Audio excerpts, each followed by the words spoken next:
Hello friends, मेरा नाम बाबू शुक्ला है। आज क्लास 10th की साइंस की बुक का chapter 4 carbon and its compound का पार्ट 4 स्टार्ट करेंगे। तो वीडियो शुरू करते हैं। तो ये इस चैप्टर का पार्ट 4 और इसमें हम देखेंगे chemical properties of carbon compounds, यानी कि कार्बन कंपाउंड्स के जितने भी केमिकल प्रॉपर्टी हैं उस पर डिस्कस करेंगे हम। तो सबसे पहला इसमें आता है कंबशन। कंबशन कंबशन यानी कि दहन। दहन का मतलब क्या है कि अगर हम किसी भी कार्बन कंपाउंड को ऑक्सीजन की प्रेजेंस में बर्न करते हैं तो कार्बन डाइऑक्साइड गैस और वाटर और हीट और एनर्जी रिलीज होती है।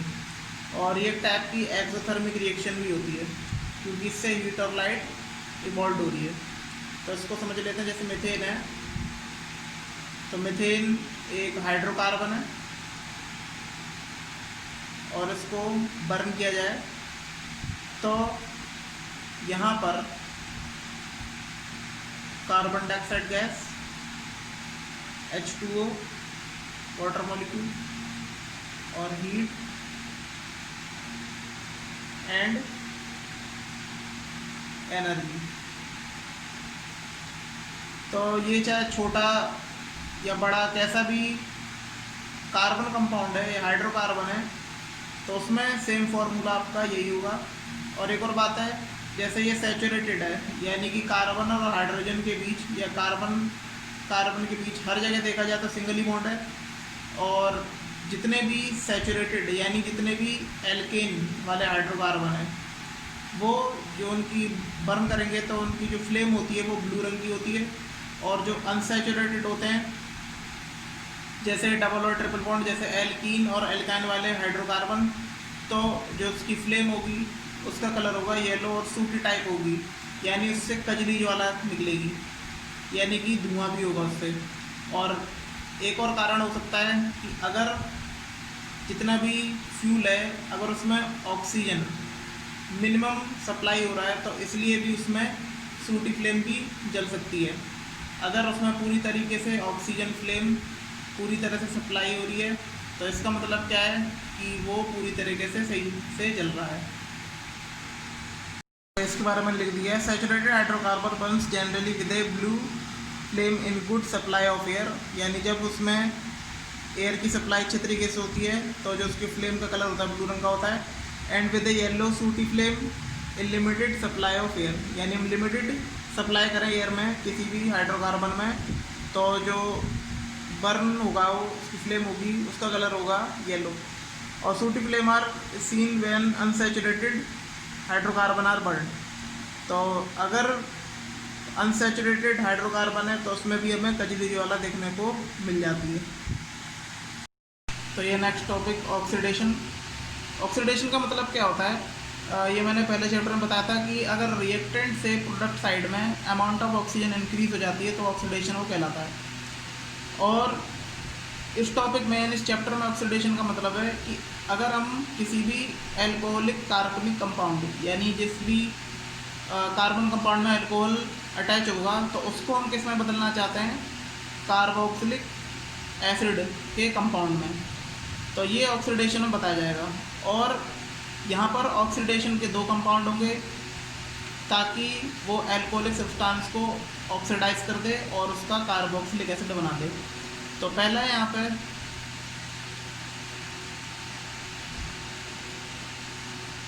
K2Cr2O7 यानी ये पोटेशियम डाइक्रोमेट।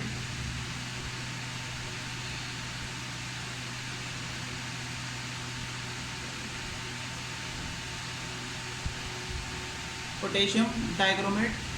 और दूसरा है KMnO4 यानी कि पोटासियम परमैंगनेट पर मैंगनीज। तो ये दो सब्सटेंस होते हैं जो एल्कोहलिक सब्सटेंस को ऑक्सीडाइज करते हैं। तो उसकी मैं रिएक्शन लिख देता हूँ। तो ये ऑक्सीडेशन की रिएक्शन देखिए, ये एक इथेनॉल है और एक इथेनॉइक एसिड यानी एसिटिक एसिड में चेंज हो गया है। एल्कलाइन KMnO4, यानी जो KMnO4 है वो एल्कलाइन है, यानी कि बेसिक सब्सटेंस और हीट के साथ रिएक्शन करने पे, या एसिडिफाइड यानी कि एसिडिक है K2Cr2O7 यानी पोटेशियम डाइक्रोमेट और हीट, तो इनके साथ रिएक्शन करने पर हमें एसिटिक एसिड या फिर इथेनॉइक एसिड हमें प्राप्त हो जाता है। ये एडिशन रिएक्शन। एडिशन रिएक्शन में क्या होता है कि जितने भी अनसैचुरेटेड हाइड्रोकार्बन्स होते हैं, यानी कि एल्कीन और एल्काइन जैसे हाइड्रोकार्बन, तो उसको सैचुरेटेड हाइड्रोकार्बन में कन्वर्ट करते हैं, और एडिशन रिएक्शन इसको कहते हैं। और किसकी प्रेजेंस में हम करते हैं? निकेल और पैलेडियम, ये कैटलिस्ट है। और कैटलिस्ट आप जानते होंगे जो रेट ऑफ रिएक्शन इंक्रीज कर देते हैं। तो यहाँ पर मैं रिएक्शन लिखता हूँ, तो रिएक्शन है, तो यहाँ पे कोई भी एक ये हाइड्रोकार्बन है अनसैचुरेटेड, और यहाँ पे निकेल और पैलेडियम की प्रेजेंस में है, और हाइड्रोजन के साथ इसकी रिएक्शन करवाई गई। तो जो ये डबल बॉन्ड है ये ब्रेक हो गया, और जो ये बॉन्ड ब्रेक हुआ था उसके साथ ये हाइड्रोजन यहाँ पे अटैच हो जाते हैं, और इसके साथ ये अनसैचुरेटेड से सैचुरेटेड कार्बनिक कंपाउंड बन जाता है। और इसमें एक और ख़ास बात है कि ये आपको पता भी होना चाहिए, जो सैचुरेटेड फैटी एसिड्स होते हैं वो हार्मफुल होते हैं हेल्थ के लिए, और जितने भी ऑयल्स होते हैं अनसैचुरेटेड तो वो भी हमारे हेल्थ के लिए बहुत हानिकारक होते हैं। नेक्स्ट रिएक्शन है हमारी सब्स्टिट्यूशन, और ये बिल्कुल डिस्प्लेसमेंट की तरह है, बस उससे थोड़ा सा डिफरेंस है। क्लोरीनेशन भी बोलते हैं इसको। तो इसका मतलब है कि यहाँ पे अगर कोई मीथेन को हम क्लोरीन के साथ रिएक्शन करवाते हैं इन दी प्रेजेंस ऑफ सनलाइट, तभी क्या करता है, ये क्लोरीन मॉलिक्यूल्स को स्प्लिट कर देता है, और एक क्लोरीन एटम मीथेन के साथ अटैच जाता है, और इसका एक हाइड्रोजन इजेक्ट हो जाता है मीथेन से, और वही हाइड्रोजन जो एक बाकी बचा क्लोरीन है उसके साथ अटैच जाता है, तो वो बनाता है हाइड्रोक्लोरिक एसिड। तो ये बन जाएगा CH3Cl और प्लस HCl, तो ये सब्सटेंस बन गए। तो इसीलिए इसको क्लोरीनेशन भी बोलते हैं, क्योंकि मीथेन के साथ क्लोरीन की रिएक्शन भी हुई है सनलाइट के प्रेजेंस में। नेक्स्ट टॉपिक है प्रॉपर्टीज ऑफ इथेनॉल, यानी इथेनॉल के बारे में जानेंगे। और तो इथेनॉल का फॉर्मूला होता है C2H5OH, और इसे आप सीधे एल्कोहल भी बोल सकते हैं। और ये काफ़ी इम्पोर्टेंट टॉपिक है, और ये एग्ज़ाम के नज़रिए से बहुत ही ज़्यादा इम्पोर्टेंट है, पेपर में जरूर आता है, तो इसलिए ध्यान से सुनिएगा। यहाँ पर इथेनॉल का फॉर्मूला ये बहुत इंपॉर्टेंट है, पूछ सकता है पेपर में, और इसकी प्रॉपर्टीज़ क्या क्या होती हैं और इसकी क्या क्या रिएक्शन होती है वो मैं लिख देता हूँ। तो सबसे पहले आता है रिएक्शन विद सोडियम। तो अगर इसको सोडियम के साथ रिएक्ट करवाएं तो क्या बनेगा, सोडियम और इथेनॉल। तो यहाँ पे प्रोडक्ट फॉर्म होगा सोडियम एथोक्साइड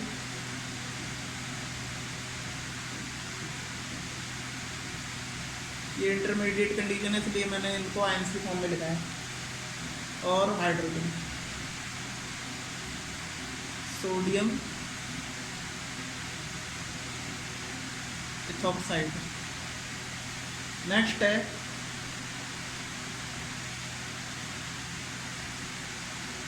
डिहाइड्रेशन रिएक्शन। तो यहाँ पर हम क्या करते हैं, इथेनॉल को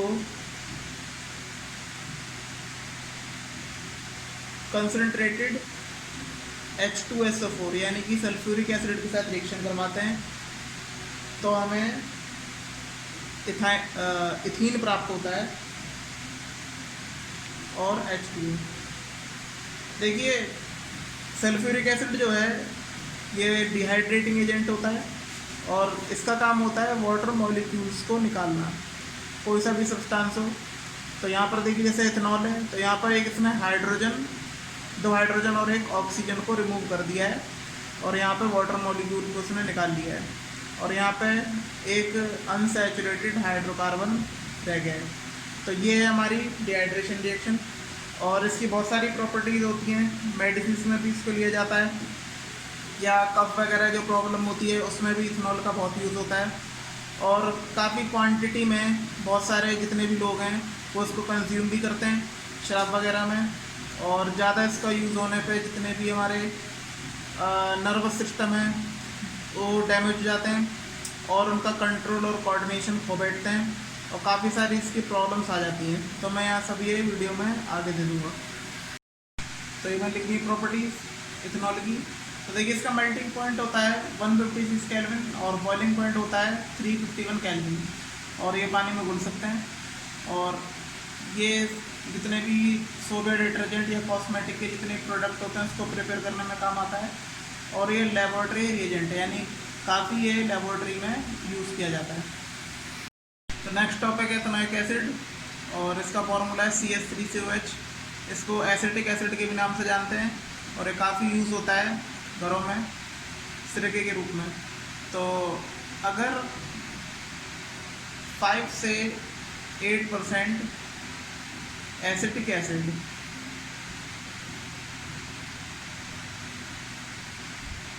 को अगर हम वाटर के साथ मिक्स करते हैं तो ये बनता है विनीगर।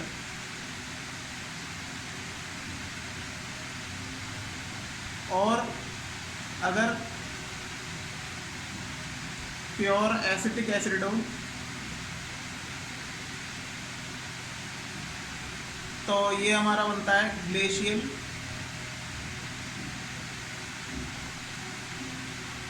Acetic acid. अब इथेनॉइक एसिड की जितनी भी रिएक्शन है वो हम यहाँ लिख लेते हैं। तो सबसे पहले आता है एस्टरिफिकेशन रिएक्शन। एस्टरिफिकेशन रिएक्शन क्या होती है? अगर हम एसिटिक एसिड को इथेनॉल के साथ रिएक्ट करते हैं तो हमें एस्टर मिलता है। इसका फॉर्मूला है CH3COOC2H5। ऐसे बोलते हैं हम इथाइल इथेनॉइट यानी कि एस्टर और वाटर मॉलिक्यूल। देखिए एस्टर का जो केमिकल कंपाउंड है ये जरूर याद रखना, ये पूछ भी सकता है पेपर में, या फिर इथेनॉल और एसिटिक एसिड ये तो आपको याद रखना ही रखना है, लेकिन पेपर में जो पूछता है वो एस्टर का ही फॉर्मूला पूछता है, केमिकल फार्मूला। और एस्टर का जो यूज़ होता है वो जितने भी फ्रेगरेंस जितने भी मटेरियल्स होते हैं यानी सुगंधित वस्तुओं के लिए यूज़ होता है, या फिर फ्लेवर वाली जितनी भी चीज़ें होती हैं वस्तु होती हैं उसके लिए एस्टर का यूज़ होता है। नेक्स्ट है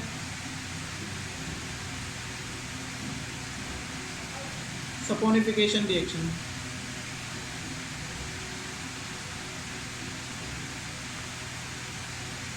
तो ये है CH3COOC2H5। यानी अगर हम एस्टर को NaH की प्रेजेंस में रिएक्ट करते हैं तो हमें CH3CONA यानी कि एसिड सोडियम एसिटेट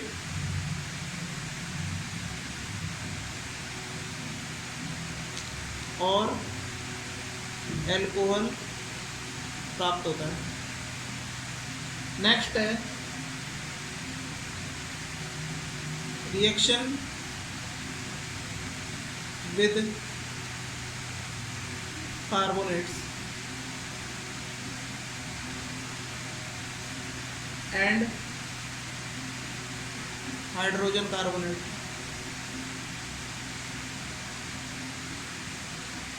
तो यानी कि एसिटिक एसिड को सोडियम कार्बोनेट के साथ रिएक्ट करेंगे यानी Na2CO3 तो हमें मिलेगा एसिटिक एसिड सोडियम एसिटेट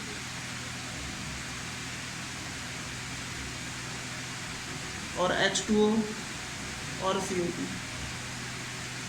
तो यहाँ पे अगर एसिटिक एसिड की सोडियम कार्बोनेट के साथ रिएक्ट करते हैं तो मिलता है सोडियम एसिटेट, वाटर और कार्बन डाइऑक्साइड। अब हम एसिटिक एसिड की रिएक्शन कराएंगे हाइड्रोजन कार्बोनेट से, यानी कि एसिटिक एसिड को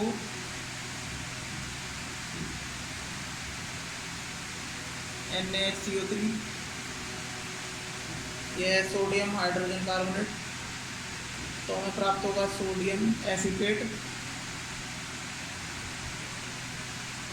और वाटर और carbon dioxide gas. Last reaction है इसकी रिएक्शन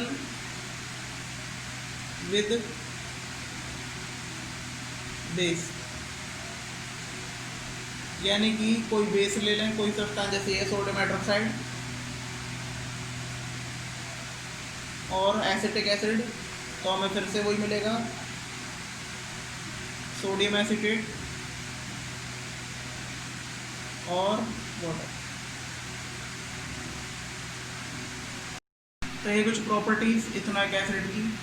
तो ये फ्रीज हो जाता है 290 केल्विन पे, और 390 केल्विन पे इसका ये बॉइलिंग पॉइंट है। और जो इसका स्वाद होता है वो एक खट्टा होता है, जैसे सिरका। तो यहाँ पर ये इसकी ये प्रॉपर्टीज़ हैं। नेक्स्ट टॉपिक में हम बात करेंगे मिशेल, यानी कि सोप के बारे में, डिटर्जेंट के बारे में, कि क्या क्या प्रॉपर्टीज़ और कैसे कैसे बनते हैं। तो ये है सोप एंड डिटर्जेंट्स। देखिए इसका काम क्या होता है, जैसे जितने भी जैसे कपड़े के काम में या धोने में या फिर टेक्सटाइल इंडस्ट्रीज़ में या जितने भी साफ़ सफाई के यानी जितने भी क्लीजिंग एजेंट होते हैं वो सब सोप और डिटर्जेंट में उसके यूजेस होते हैं। और इसका फॉर्मूला लिखता हूँ मैं CH3CONA, सोडियम एसिटेट। देखिए यहाँ पर अगर कोई भी ऑयल ड्रॉपलेट है या डस्ट पार्टिकल है, तो यहाँ पर सोडियम एक ये हेड की तरह होता है और उसके पीछे CH3CO यानी कि कार्बोक्सिलिक एसिड की चेन होती है पीछे, यानी कुछ इस प्रकार से।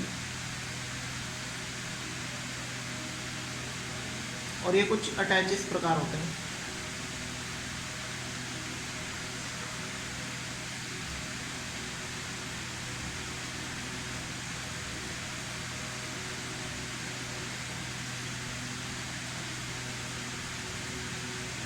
और ये किसी भी डस्ट पार्टिकल से इस तरह अटैच जाते हैं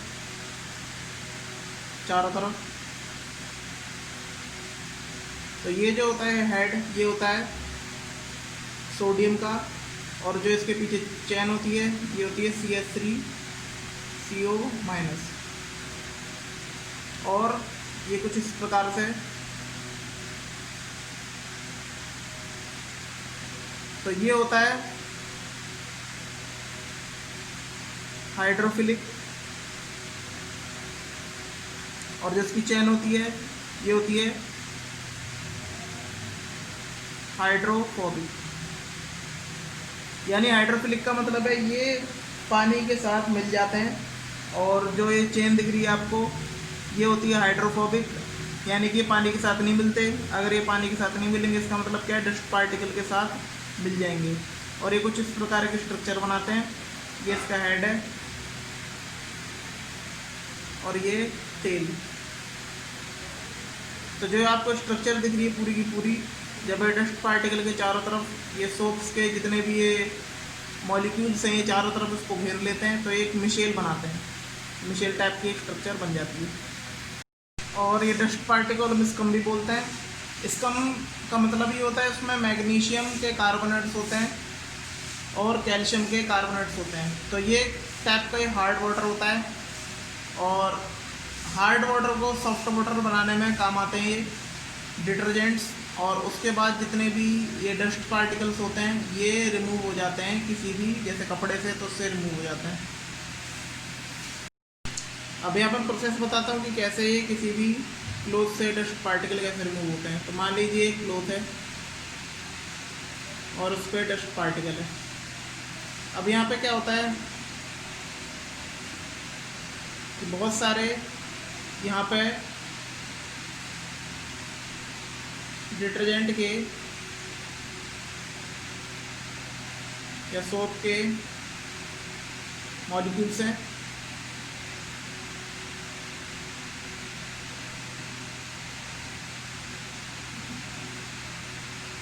जो डार्क साइड दिख रही है आपको, ये इसका हेड है यानी हाइड्रोफिलिक, और जो ये एम्प्टी स्पेस दिख रहा है ये आपका हाइड्रोफोबिक है। तो यहाँ पर ये कुछ इस प्रकार से आ जाते हैं, चारों तरफ ऐसे होते हैं।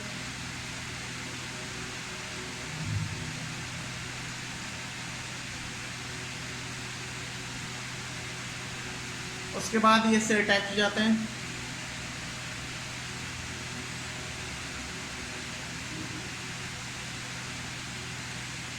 कुछ इस प्रकार से।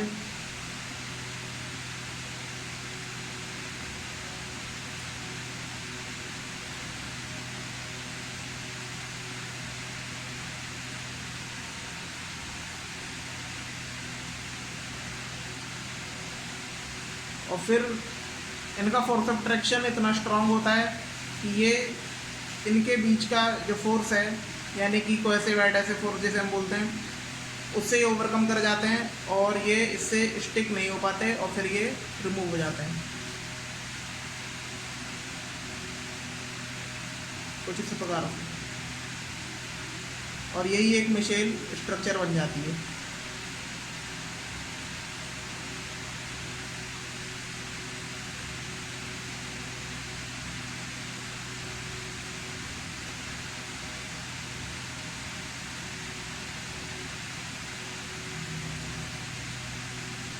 तो ये कुछ इस प्रकार से ये क्लोज से रिमूव हो जाता है। तो इससे रिलेटेड जितने भी टॉपिक्स हैं वो मैं आगे इस वीडियो में दे दूँगा।